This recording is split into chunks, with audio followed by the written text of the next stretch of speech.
Hello everyone and welcome to the Rosh. आज की इस वीडियो में हम बात करने वाले हैं मार्कोस के बारे में। तो मार्कोस क्या है, ये कैसे काम करता है और आप इसके लिए कैसे क्वालिफाई हो सकते हैं, इन सब चीजों के बारे में हम इस वीडियो में बात करने वाले हैं। इससे पहले हमने Indian army, Indian navy, Indian air force के इंटरेस्टिंग फैक्ट्स के बारे में बताया है, उन्हें भी आप जरूर देखना। उसका लिंक आपको नीचे डिस्क्रिप्शन में या ऊपर आई बटन में मिल जाएगा, तो जरूर जाकर उन्हें भी देखना, लेकिन इस वीडियो के बाद। तो चलो इस वीडियो को स्टार्ट करते हैं।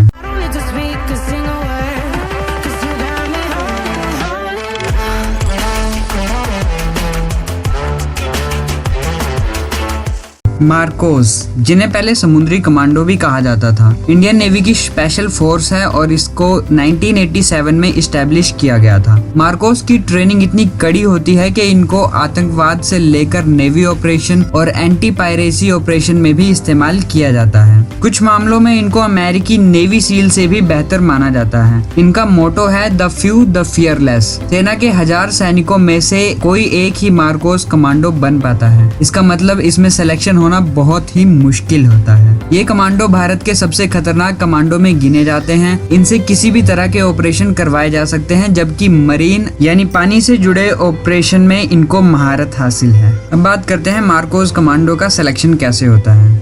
इस ऑर्गेनाइजेशन में शामिल होने के लिए इंडियन नेवी के किसी भी स्टाफ मेंबर को पहले 3 दिन की बॉडी फिटनेस टेस्ट और फिर उसके बाद एप्टीट्यूड टेस्ट से गुजरना होता है। एक मार्को कमांडो के रूप में ट्रेनिंग होने के लिए सिलेक्शन ग्रैब करना बहुत ही मुश्किल होता है। मार्कोस कमांडो बनने के लिए 20 साल के यूथ को सेलेक्ट किया जाता है। पहले ट्रेनी सिलेक्शन प्रोसेस में 3 दिन बॉडी फिटनेस और एप्टीट्यूड टेस्ट में शामिल किया जाता है, जिसमें लगभग 80% एप्लीकेंट्स को स्क्रीनिंग करके बाहर का रास्ता दिखा दिया जाता है। सिलेक्टेड एप्लीकेंट्स को लेवल 2 में भेजा जाता है। फिर उनका 5 हफ्ते के लिए एक बहुत ही मुश्किल ट्रेनिंग का दौर शुरू होता है, जो कि इतना मुश्किल होता है कि लोग इसको जहन्नम से भी कंपेयर कर सकते हैं। इस प्रोसेस में ट्रेनी को सोने नहीं दिया जाता, भूखा रखा जाता है और मुश्किल से मुश्किल काम करवाया जाता है, मेहनत करवाई जाती है। इस फेज में जो लोग ट्रेनिंग छोड़कर भागते नहीं है, उनको एक्चुअल ट्रेनिंग के लिए चुना जाता है। मार्कोस की एक्चुअल ट्रेनिंग लगभग 3 साल तक होती है।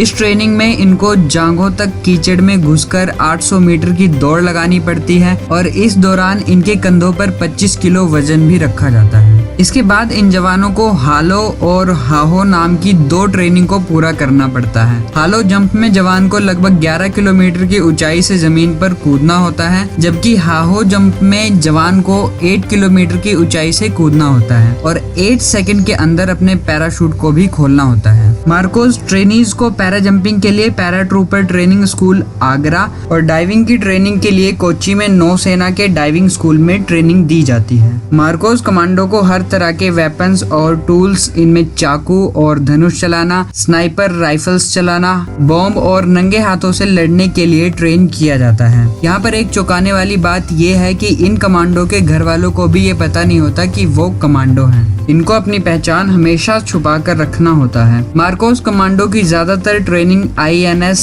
अभिमन्यु मुंबई में होती है। इनकी ट्रेनिंग के लिए other main centre Goa, Kochi, Visakhapatnam और पोर्ट ब्लेयर में उपस्थित हैं। मार्कोस कमांडो मुख्य तौर पे समुद्र से जुड़े ऑपरेशन करते हैं, लेकिन जरूरत पड़ने पर ये आतंकवाद विरोधी ऑपरेशन, एंटी पायरेसी ऑपरेशन, समुद्री डकैती और समुद्र में घुसपैठ को रोकना, बंधक लोगों को बचाव करना, हवाई जहाज किडनैपिंग और केमिकल हमलों, इन सब से निपटने के लिए तैयार किए जाते हैं। ओसामा बिन लादेन को मारने के लिए US सरकार ने नेवी सील्स के कमांडो की मदद ली थी। US नेवी सील्स और इंडियन मार्कोस कमांडो को ब्रिटिश सील्स के साथ 2.5 साल तक कड़ी ट्रेनिंग दी जाती है। मार्कोस कमांडोज तैरने में इतने ज्यादा सक्षम होते हैं कि अगर इनके हाथ पैर बंधे हों तब भी ये पानी में आसानी से तैर सकते हैं। तो ये थी कुछ जानकारी मार्कोस कमांडोज के बारे में। I hope you like the video. If you like the video, hit like button and share the video and please make subscribe the channel the Rosh. Thanks for watching the video. See you in the next video.